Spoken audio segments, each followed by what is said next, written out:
Should we suspend? Because what Her Honor is saying is not written in the bill. So I don't know if We Her may Honor suspend, would Mr. President, like but- me to approach and try to explain, because I understand what Her Honor is trying to say. What I'm saying is it's not written in the bill. Mr. You President, can we ask may your suspend. staff because it's not written in the bill. We may suspend, Mr. President, but it is actually written in the bill, and I was Kindly read quoting it. the gentle lady Kindly read it when I into the responded to her record. question. Then read it into the record, because yung binanggit niyong 5 items, nandyan nakasulat yan.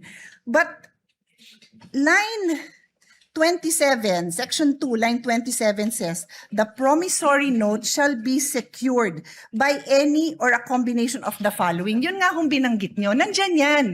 But it says a promissory note will be secured. My question was, paano mabubuhay ang mga ospital kung wala ng promissory note? Hindi nyo pwedeng ibato ito kasi ito sabi, the promissory note will be secured by the following.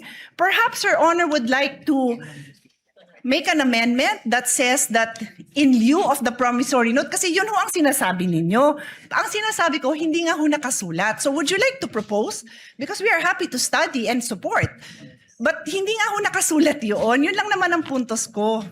Hindi pwede kasi yung intention natin hindi klaro sa batas.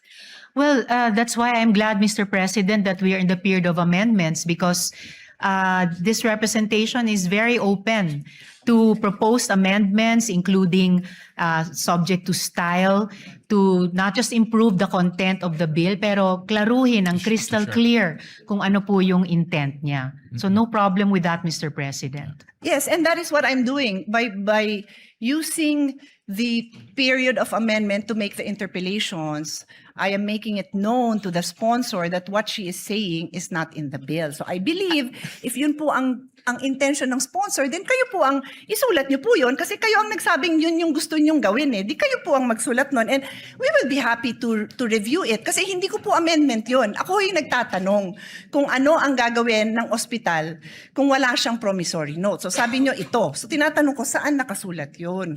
If the staff of the gentle lady could also provide my staff a copy so we can be guided, Mr. President. Maybe request the staff of Senator Pia to, there's a guide so Senator Risa can follow the amendments, or we can just flash it. Maybe we Yes, can, thank you, Mr. yeah, if President. we have something that we can I flash. think it would be best to flash so Yeah. everyone can follow. Yeah.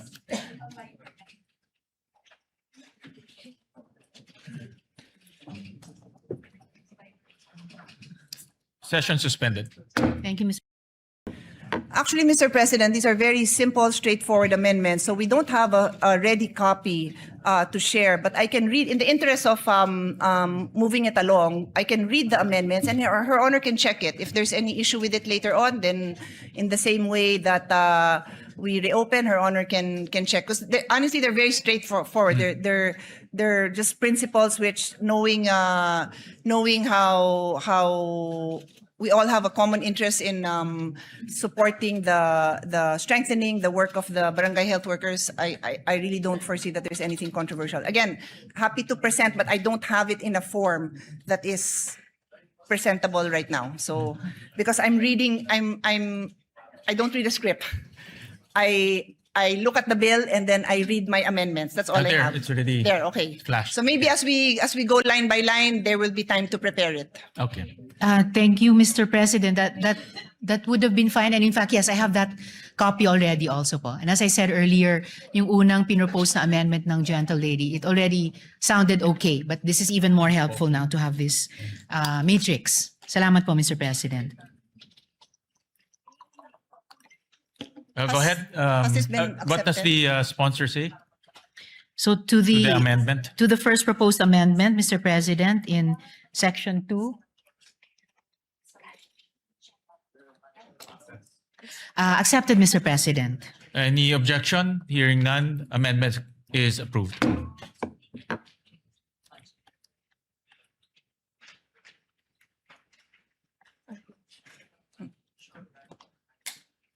Next amendment, Mr. President, is on page 2, line 3. After the word development, insert the sentence. The state further recognizes that BHWs are critical drivers in achieving the SDGs, as they serve as the primary health safety net for the most vulnerable, marginalized, and far-flung communities. We submit, Mr. President. Accepted, Mr. President. Any objection? Hearing none, amendment is approved. Page 6. What's next? Page 6. Okay. Next amendment, Mr. President, is on page 6, line 30. After the word field, semicolon, delete the word end. And still on the same page, line 32, after the word development period, delete the period and replace it with a semicolon and add the word end after the semicolon. And after letter E, add a new letter F, providing technical support for the use of digital health tools and telehealth platforms in the performance of their duties. We submit, Mr. President. Sorry, Mr. President, I'm following the matrix. What section is that in? I think section Page 11, 6. Yes, Yes. Mr. President, sorry, I Letter F. see it in section 11. letter D. Yes po. So after the words "and professional development." Yes. Yes, That is accepted. correct. Accepted, Any- Mr. President. Any objection? Hearing none, amendment is carried. Meron pa. Our next amendment is on page 8, line 27. Delete the word end. And on the same page, on line 31, after the word duties, delete the period and replace it with a semicolon and then add the word end. And add a new number 3, which shall read, psychosocial support and mental health services, recognizing the emotional, psychological, and physical demands inherent in frontline community health service. The DOH, in coordination with concerned LGUs, shall ensure that all registered BHWs, whether volunteer or employed, have access to psychosocial support and mental health services appropriate to their role and circumstances, which shall be in accordance with Republic Act number 11036, otherwise known as the Mental Health Act. We submit, Mr. President. Accepted, Mr. President. Any objection? Hearing none, amendments carried. Thank you, Mr. President. That is all. Thank you, Madam Sponsor. Thank you, gentle lady, and thank you, Mr. President. Thank you to Senator Pia, and I've worked with Senator Pia in many education bills. Lagi niyang pinapaganda at sinasharpen yung mga bills natin. Kaya maraming salamat sa amendments and interventions. Yes, thank you. Thank you very much, Mr. President. Mr. President, with that, I move to close the period of amendments. Is there any objection? Hearing none, period of amendments hereby closed. Thank you very much, Thank you, Mr. Mr. President. President. Thank you also to the our colleague, Senator Pia Cayetano, and the sponsor, Senator Risa Ontiveros. With that, I move to approve on second reading, subject to style, Mr. President, the measure. Is there any objection? Hearing none, the aforementioned bill is hereby approved on second reading, subject to style. Thank you very much, Mr. President. Move to suspend consideration of the same. The consideration of the aforementioned bills hereby suspended. Mr. President, I move that we consider Senate Bill number 1511 under Committee Report number 15. Is there any objection? Hearing none, the motion is approved. Hospital detention. Thank you very much, Mr. President. Mr. President, I move that this is the hospital detention measure. We are, of course, against hospital detention of the patients. Anti-hospital, that's right. Thank you for clarifying, Senator Pia. It's the anti-hospital detention bill or act, Mr. President. And we'd like to recognize the sponsors, Senator Risa Ontiveros, and their distinguished colleague, Senator Pia Cayetano, to propound the amendments, Mr. President. We're in the period of amendments, just for the We information. recognize the gentle lady from Panay, Senator Risa Ontiveros, and to propound her amendments, the gentle lady from Taguig, Senator Pia Cayetano. Thank you, Mr. President.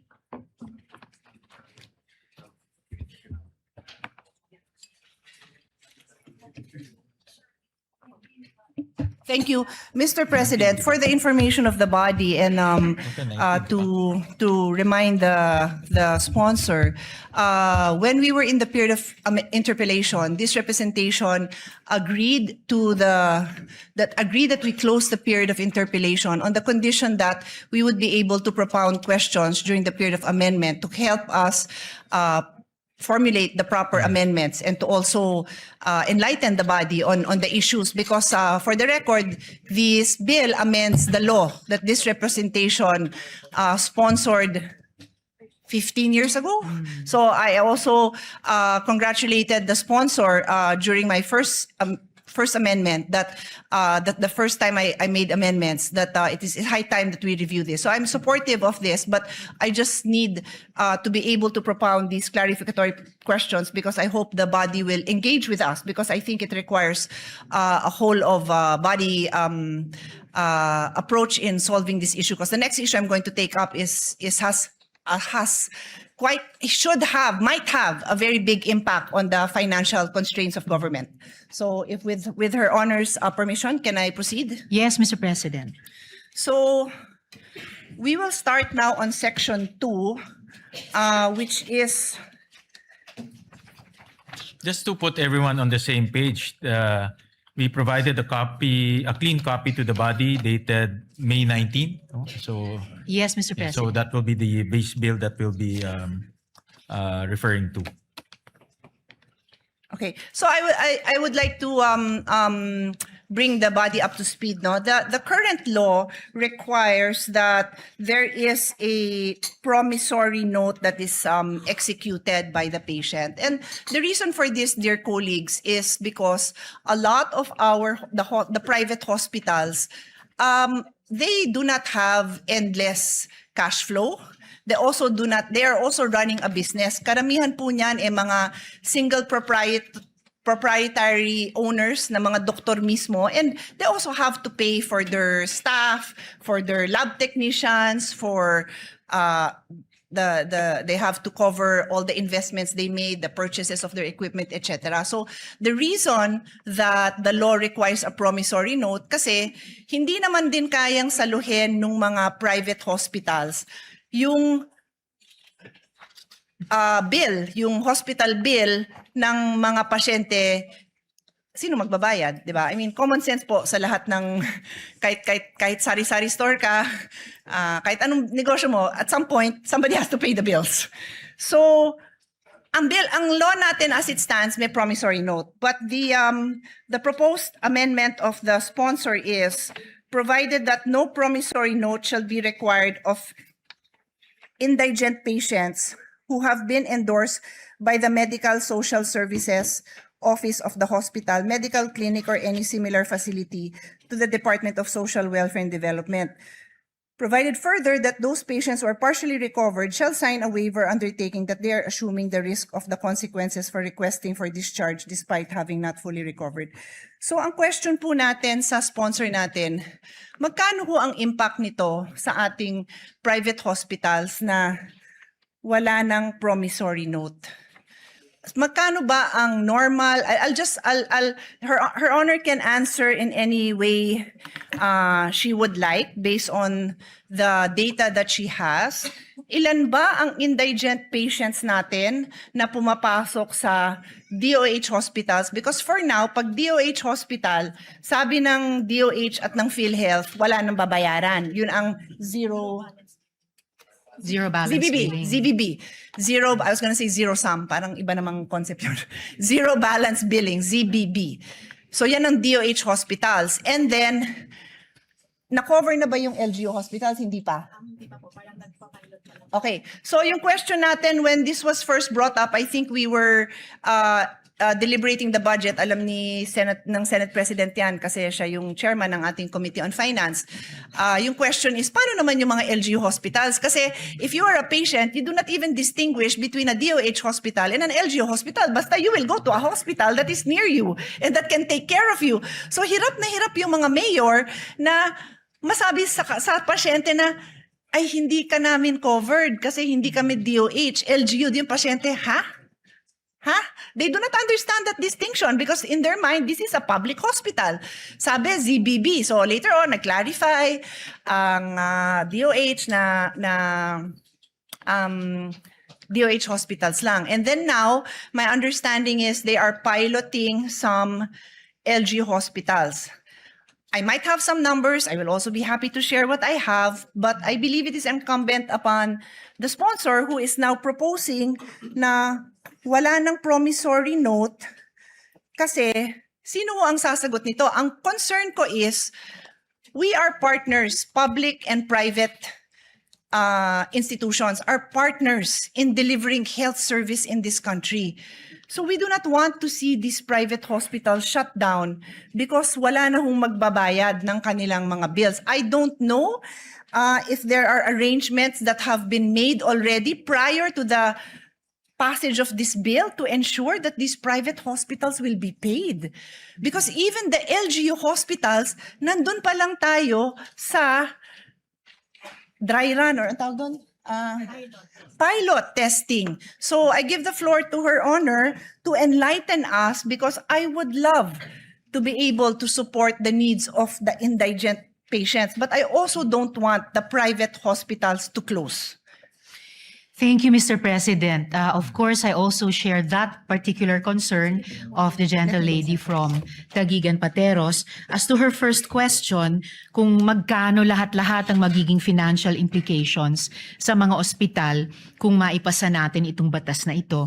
Unfortunately, there's no concrete data of the universe of that amount, but at the very least, pwede nating sabihin na variable yung fees, no? The fees range from as low as 50,000 pesos to 1 million pesos per patient. Depende sa kaso. Then of course, we would need to multiply that to come up with the range, multiply that with yung pangalawang tanong ng gentle lady kung ilan lahat yung mga indigent patients ang hindi nakakasettle ng bills nila under the current system. And before I go to ano yung kapalit ng current system proposed in this bill, I would just like to note, Mr. President, na because of this concern being raised by the gentle lady, kaya alam ko rin po na Senator Joel will also propose amendments in terms of transparency of billing and charges dahil sa cost variability na ito. Alright, then dako na po ako, Mr. President, sa kung hindi na magpapatuloy yung kasalukuyang promissory note system, ano naman ang kahit papaanong mga garantya o reassurance sa mga ospital na they will be eventually paid. The bill proposes at least 5 which may be used either singly or in combination with each other. So the promissory note or yung katumbas ng promissory note shall be secured by any or a combination of the following: a mortgage over real or personal property of the patient, a relative, or a co-maker. B, a guarantee of a co-maker who shall be jointly and severally liable. C, a deed of assignment. Dito importante, Mr. President, gentle lady, yung papel ng mga government financial institutions. A deed of assignment of the loan proceeds or benefits entitlement from the Social Security system or the government service insurance system in case the patient is an active member thereof. D, a guarantee letter from the Philippine Charity Sweepstakes Office, and in the case nga po of indigent and financially incapacitated patients, a guarantee letter from the Department of Social Welfare and Development or the Department of Health. So at least in the interim, Mr. President, between when dapat ma-discharge na yung indigent patient kahit may balanse pa siya sa bill and the time na mako-compensate nga yung ospital, ito po yung nakitang mga kapalit na mala promissory note o garansya para sa kanila, Mr. President. Mr. President, perhaps the sponsor can enlighten me because, with all due respect, yung binasa niyo po is Section 2, which states the promissory note shall be secured by any or a combination of the following. Yun ang binasa nyo. So this is, the promissory note will be secured by these items, yung inisa-isa nyo. what you told me is ito yung mga kapalit ng promissory note. Hindi ho yan ang nakasulat sa bill ninyo, Mr. President.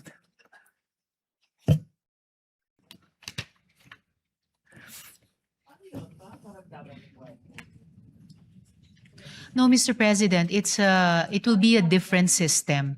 Kung dati the indigent patient and his or her family were on their own to execute a promissory note kahit wala or kulang na kulang ang anumang collateral.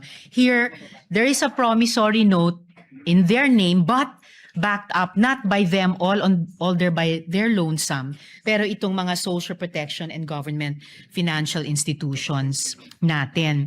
And without leaving this topic, if the gentle lady wishes to pursue it, just relating to an earlier question of hers, in terms of proxy data, yung tinatanong po nila na magkano magiging cost implications, lalo na sa mga private hospitals, kung maipasa yung batas na ito. So babalikan, If- sorry, just so for clarity lang, Yes. binabalikan niyo yung unang question ko kasi yung question natin ngayon is your response to me. Yes. So which one first? Oh, Because sabi hindi ko ba po, tayo- Mr. President, na without leaving this topic, just para hindi So, ko balikan natin malimutan. yung sa numbers. Yes, Okay, I just sure. want to add Okay.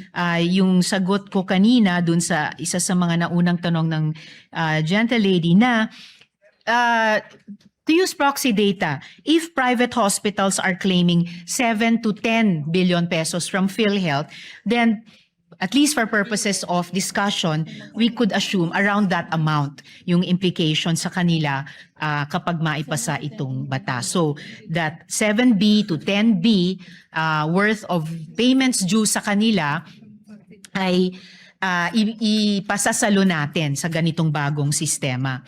And then again, mindful Can of I comment on that one? Yes, Kasi Mr. otherwise, either I'll comment on this now or Yes. ililista ko lang kasi It's all right, Mr. President. sige.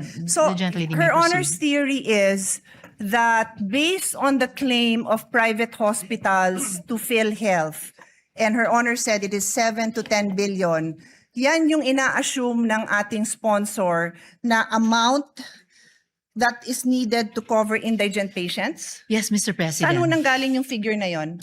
From PhilHealth, Mr. President, with this What is the exact line item for that? Because I've sponsored the budget of PhilHealth and maraming hinihingi ang PhilHealth. So hindi ko kayang tanggapin na yan necessarily ang pang-indigent because the record also shows napakaraming indigent patients who don't bother going to the hospital because alam nilang wala silang pangbayad. So this is probably the bill for lower middle class or middle class patients who cannot even cover the bill. Hindi pa yata ito yung sa indigent. So we have to be clear if we are going to mention numbers that this definitely covers the sector that we are referring to. Yun lang naman yung reason kung bakit nagtatanong ako ng numbers kasi nakakatakot magpasa ng batas na to at batas ko to at gusto ko naman talaga siyang pagandahin na hindi tayo clear sa figures natin, Mr. President. Yes, Mr. President, I'm just pulling up the disaggregated data for which we came up with this proxy data of a range of 7 to 10 billion pesos. And I will be giving that to the gentle lady during this interpellation or this period of amendments. Additionally, Mr. President, before returning to the latest concern of the gentle lady, mindful of the apprehensions and reservations raised by the good senator from Taguig and Pateros regarding the possible cost implications to government, the sponsor wishes to place on record that the provision is anchored on the availability of medical assistance programs of various government agencies as provided under this bill na binanggit ko nga, Mr. President, as well as, of course, the continued implementation of the government's zero balance and no balance billing policies. And in line with this, the sponsor is likewise inclined to accept the proposed amendment of the good senator from Taguig when she proposes it, requiring the Department of Health to establish the criteria for indigency and the requirements necessary to qualify for the said exemption at a later time, Mr. President.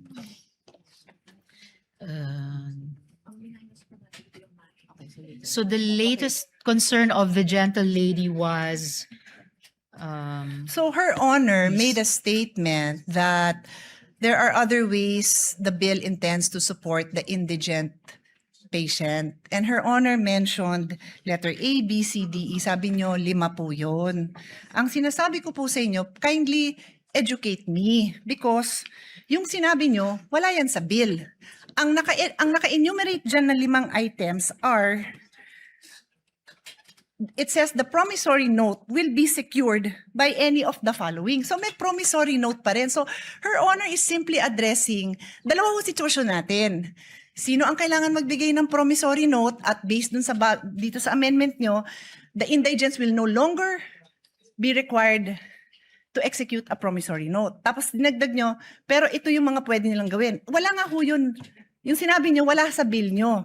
Ang nasa bill, yung mga 5 items that are used to secure a promissory note. So that covers the people who need to pay a promissory note. So Her Honor has to clarify this because it's not, what she's saying is not in the bill. Actually, Mr. President, it is in the bill. In fact, in answering this question, nag-take off po ako dun sa page 3, line 17, section 2, na kinwote ng gentle lady from Taguigan Pateros. And kaya tinalakay ko po yun na in lieu of the current promissory note system, it's still called the promissory note here, pero hindi na po yung solong mga collateral o ano pa mang meager resources na meron yung indigent patient or family ang magsisecure niyan. Ang magbaback up na po nun ay yung mga social protection agencies at saka government financial institutions natin tulad ng SSS, GSIS, PCSO, DSWD, DOH. So in effect, Can Her the Honor promissory specific- note, if I may just complete sure. this last sentence, the promissory note will no longer be issued by their lonesome nga po ng indigent patient and family, then bahala na sila sa buhay nila kung paano i-honor. In a way, it will be for the benefit of the hospital na mayroong hindi yung mahirap na iyon, pero may government institutions na nagsisiguro sa kanila na you will be paid, Mr. President.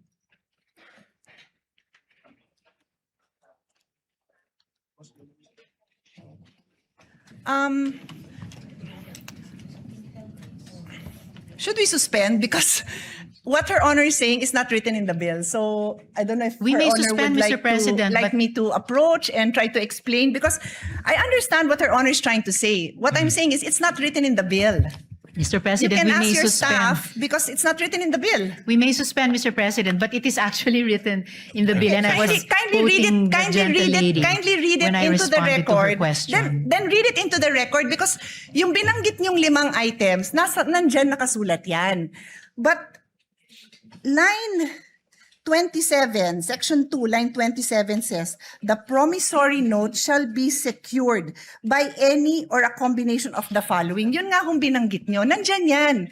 But it says a promissory note will be secured. My question was, paano mabubuhay ang mga ospital kung wala ng promissory note? Hindi nyo pwedeng ibato ito kasi ito sabi, the promissory note will be secured by the following. Perhaps Your Honor would like to make an amendment that says that in lieu of the promissory note, kasi yun ho ang sinasabi ninyo. Ang sinasabi ko, hindi nga ho nakasulat. So would you like to propose? Because we are happy to study and support. But hindi nga ho nakasulat yun. Yun lang naman ang puntos ko.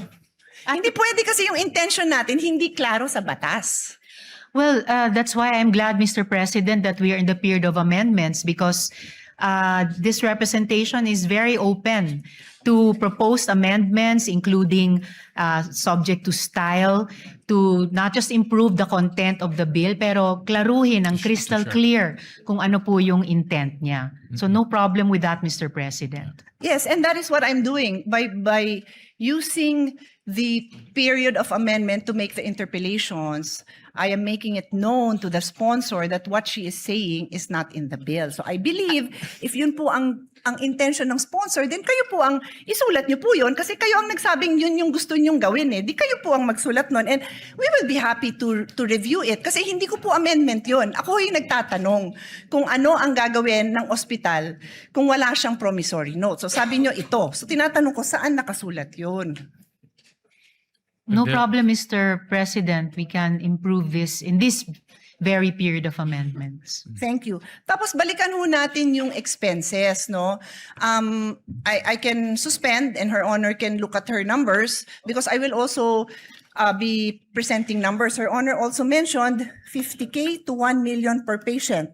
So does Her Honor intend to, kasi yun yung unang binanggit nyo. So does Her Honor intend to come up with a number based on those, that range of expense that Her Honor mentioned? Kasi kailangan nga natin ng number because we have to find out where will we get this amount to support naman these private hospitals. Otherwise, this is a disaster because ang mangyayari, pipila lang sila sa Malacanang, magmamakaawa sila na wag ipasa to. Sayang naman yung effort natin dahil we all have the same intention. Pagandahin yung health system natin.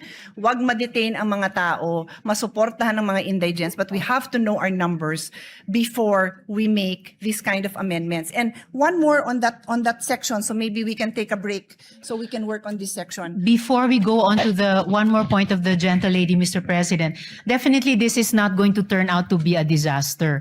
The whole point of the bill, as the gentle lady herself has said, is to amend and update the original law.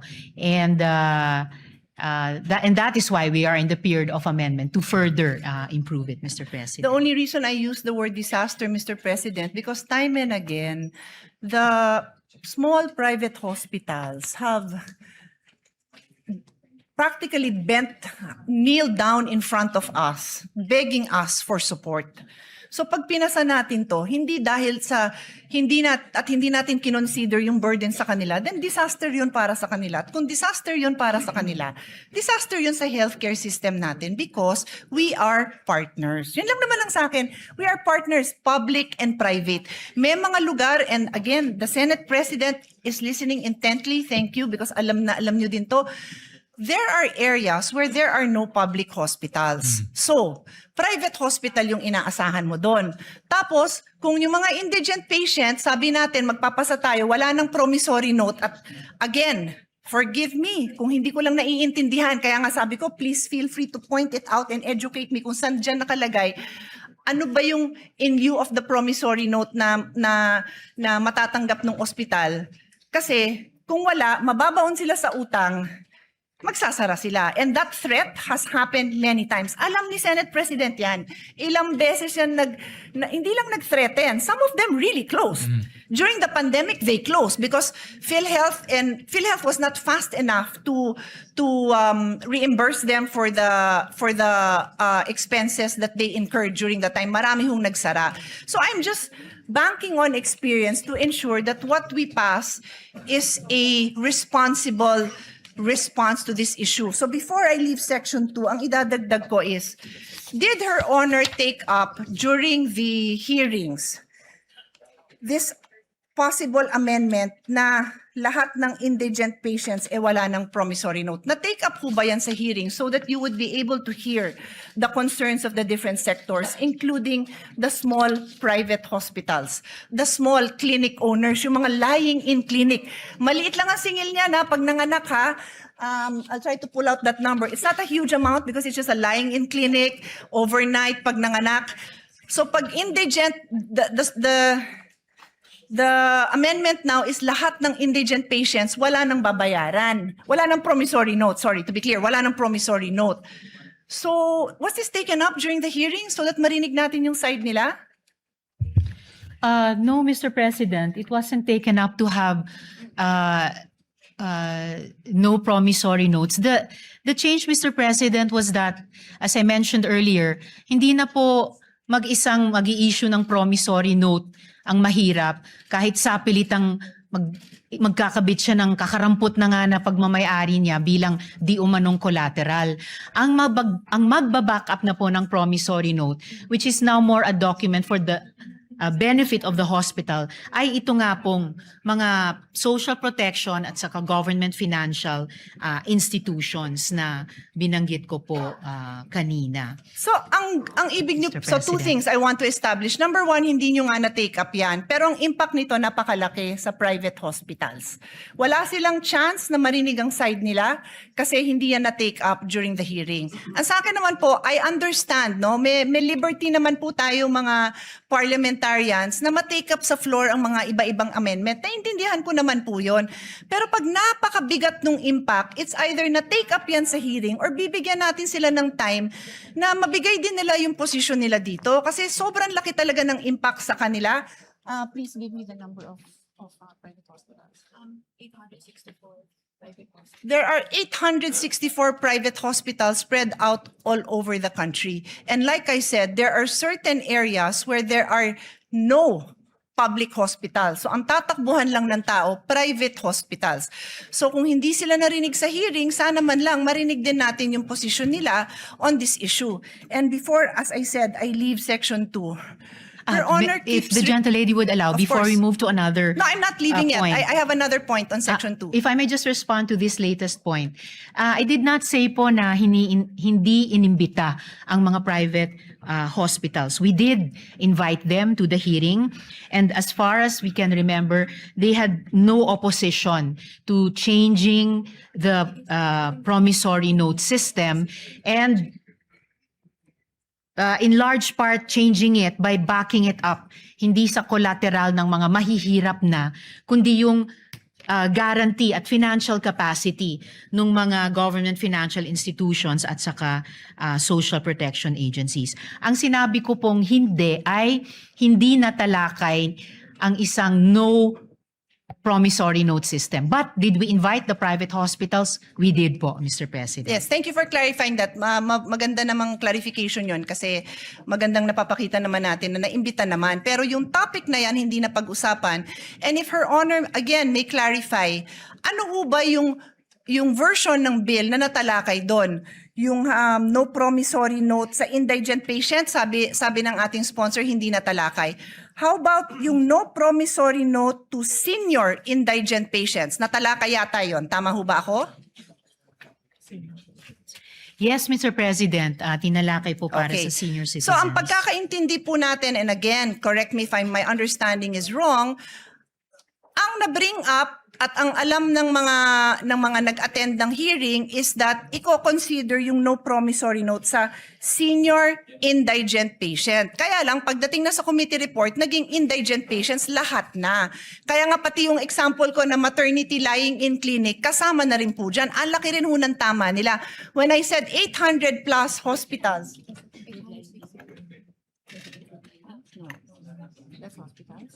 yung sinabi kong 864 na establishments, mga hospital po yun. Hindi pa kasama dyan yung lying in. Baka mas marami pa. So that's why I'm just asking, do we know? And I'm not a stickler for kailangan na take up yan sa hearing. Pero ang sa akin, I am a stickler for narinig ba natin yung concerns nila at yung side nila. If merong mag-advocate for them here, that's okay. If the sponsor has information that can assure us that protected din naman yung interest nila, that hindi naman sila mababankrupt, open naman din po tayo doon. That's the only reason I bring it up, Mr. President. Now, Yes, Mr. President, I do appreciate that. And kaya nga po, the bill, gusto niyang i-bring in yung financial power at stability ng mga government financial institutions natin, including nga po the pension institutions and the social protection departments. Additionally, Mr. President, looking at page 4, lines 14 to 17, yun po yung letter E dito po sa section 2 natin, assumed po doon yung coverage for the indigent and the financially incapacitated. Kasi nga po nakalagay dito, in lieu of a promissory note, a guarantee or a reference letter from DOH or DSWD ang mag-assume. So, as the gentlelady and I were starting to discuss earlier, we can, in this period of amendments, clarify the wordings to assume that promissory equals guarantee. So, a promissory note is a guarantee note of these agencies and institutions of government. So sa ngayon, no promissory note for senior citizens, but this representation is anticipating, or it has an amendment from the Senate President na ang mako-cover all indigent patients. And I'm very willing to, I support that. So the amendment po, yung covering all indigent, I would accept. And that is also why, Mr. President, we are accepting, again, to reiterate, we are accepting the proposed amendment of the gentle lady for DOH to put eligibility criteria in recognition of her concern. And in fact, I already accepted that, Mr. President, last month, for the record. And for the record, I have no issue covering indigent patients. I am just asking for the financial data so that we are assured that when we go into the budget debates, we will have the full support of all our colleagues to support this amount because mababankrupt nga ang mga private hospitals. And again, I am very willing to hear the numbers to ensure that hindi sila mababankrupt kasi yun lang naman yung objective natin, Mr. President, to ensure that we have a healthy health ecosystem na buhay ang ating private health institutions at nandyan yung mga support na kailangan nila. Kasi bago nga itong factor na dinadagdag natin. It's new. It's new. It does not exist now. Indigent patients are required to provide a promissory note, which means they have the legal obligation, to be clear sa mga nakikinig, they have the legal obligation to cover that amount. That is the meaning of a promissory note. You have Yes, a Mr. legal backing President. to cover that amount. So I understand what Her Honor is saying, that she has these government agencies that will provide, and Her Honor even mentioned letter E on the next page.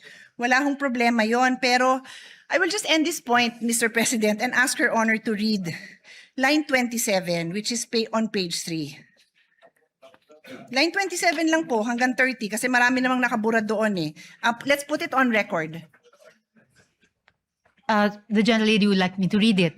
So, page 3, lines 27 to 30, the promissory note shall be secured by any or a combination of the following. And is Her Honor, is my understanding correct that yung the following na yan nga po yung 5 na binanggit nyo. Tama ho ba ako? Tama po, Mr. President. So, anong binasa nyo? The promissory note shall be secured. So, we are talking about a situation where there is a promissory note involved. And what I have been trying to say, Your Honor, is for the indigent patient, it is your amendment that says that line 17, would Her Honor like to read? I can read it, she can read it, but that is your amendment, Your Honor. Line Yes, Mr. 17. President, provided that no promissory note shall be required of indigent patients who have been endorsed by the Medical Social Sciences Services Office of the hospital, medical clinic, or any similar facility to the Department of Social Welfare and Development. And just to reiterate, Mr. President, earlier, sinabi ko na rin po na we can clarify wordings to assume promissory equals guarantee. So it could be a guarantee note.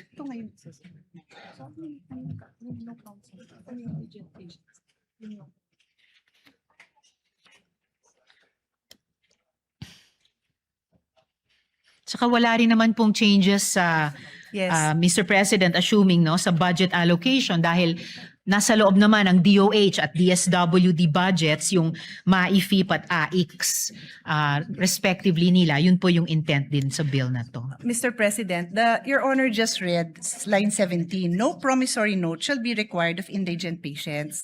So paano sila mag-a-avail nung nasa line 27 nga na pinasa nyo? Eh yun nga yung provision that requires a promissory note. It simply elaborates what can be, what security is allowed. Yun lang yung pinopoint out natin. Kasi Her Honor keeps on pointing to the alternatives to a promissory note. Wala nga hong nakasulat sa batas nyo na ganon because Section 27, which you just read, Her Honor just read into the record, refers to the security of a promissory note. That's So why, you Mr. might require President, another provision, Your Honor. I am just trying to put into words your intentions kasi kayo ho ang may intention na ito eh. Although, Mr. President, as I already mentioned earlier, yung in terms of yung wording, yung language ng bill, pwede na nga pong palitan yung promissory note with guarantee note just to indicate nga na hindi na po ito yung kasalukuyan, hindi nga dating kasalukuyang sistema na sapilitang pinapapirma yung mahirap na pasyente o pamilya niya ng promissory note. Kahit halos wala siyang maidikit na collateral dyan.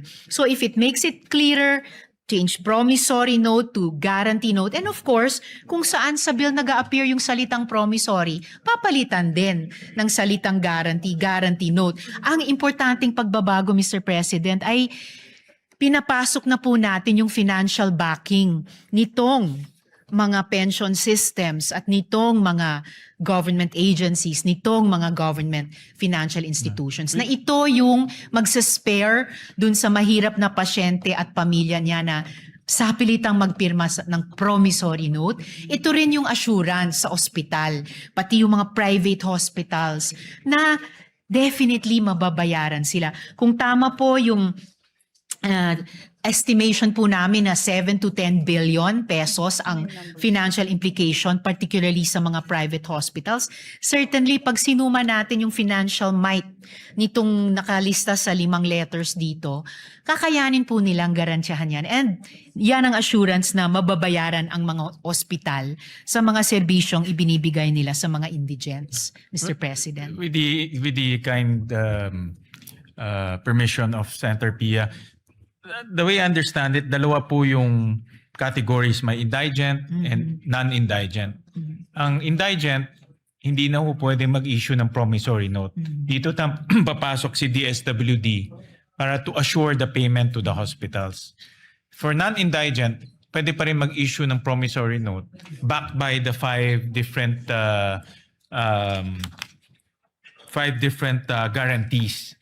So, in Maaari other po, words, Mr. That President. is I think correct. that's the way That it's is correct. structured. But So, that is correct. Yeah. So I think ang suggestion ko ho is to make it very clear that for indigent, it's the government that will assure the payment to the hospital so that yung Yes. operations nila, I see the point of Senator Pia, Magpapatuloy. hindi ma-hamper yung operations nila. I think that should be stated clear in the bill. Para kung ako man si hospital, walang promissory note, si government na will step in and pay for my arrears. Yes, Mr. President, and will do to make it clearer. Pero salamat din sa pagbanggit kahit yung mga non-indigent, halimbawa yung mga middle class. Minsan kahit middle class po ay maaring kapusin. So this could be like a range of financial buffer para sa mga pasyente. Yung mga indigent talaga, at least masasandigan nila itong mga institusyon, and yung non-indigent, if necessary at kung magkakwalipika sa mga criteria, maaring mag-avail of din kahit partially. Pero syempre, alam naman po natin ang pinakamadalas na de-detain dahil may bill or may balanse pa sa bill ay yung mga mahihirap. So sila po yung aasahan sana natin dito sa 5 nakalista. Yeah, well, I suggest for the indigent, good sponsor, malista natin yung DSWD, DOH, PhilHealth, even PCSO, yung mga government institutions who provide assistance so that kung ako yung hospital, alam ko, assured din ako na mababayaran din ako. Yun ang, I think Senator Pia is correct in saying, pag maliit ka, wala ka ng, you rely on your cash flow eh. Pag mawawala yung cash flow na yun, mahirapan sila to continue with their operation. And we'll provide some suggestions to that effect. Salamat, Mr. President. So ngayon pa lang, I could see 2 possible conditions na isasama natin or criteria. Kapag indigent patients, no promissory note. And for other patients, maaring may promissory note pero backed up pa rin by the 5 securities bilang guarantee sa hospital. And I thank the good Senate President for those for that additional guidance.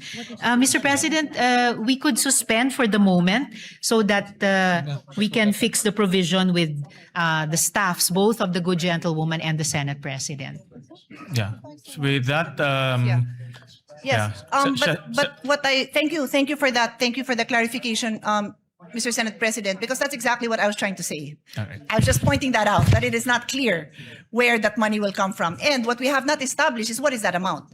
Because I am prepared later on when we resume to show that the amount I have is much more than, I think Her Honor said 7 to 10 billion, if I'm not 5 mistaken. to 7 billion pesos. 5 to 7. The Mr. numbers I President. have are much bigger. I just want to study it a little bit more because it's not my goal to prolong this. I also want to Not ang pass 7 this. to 10, Pero sorry. I want to be responsible about this. Otherwise, I will have to make a reservation in the passage of this measure because when the budget time comes, or even before that comes, mark my word, pipila ang ating mga private hospitals to object to the passing of this. And we don't want that. No, we want them to know that it's a Senate that listens to the people and passes responsible bills. Thank you, Mr. President, for your clarification. Session Just correct my last note, Mr. President. 7 nga po, 7 to 10 billion Yeah. pesos. My numbers are Thank you, much Mr. higher, Mr. President. President. Yeah. Session suspended.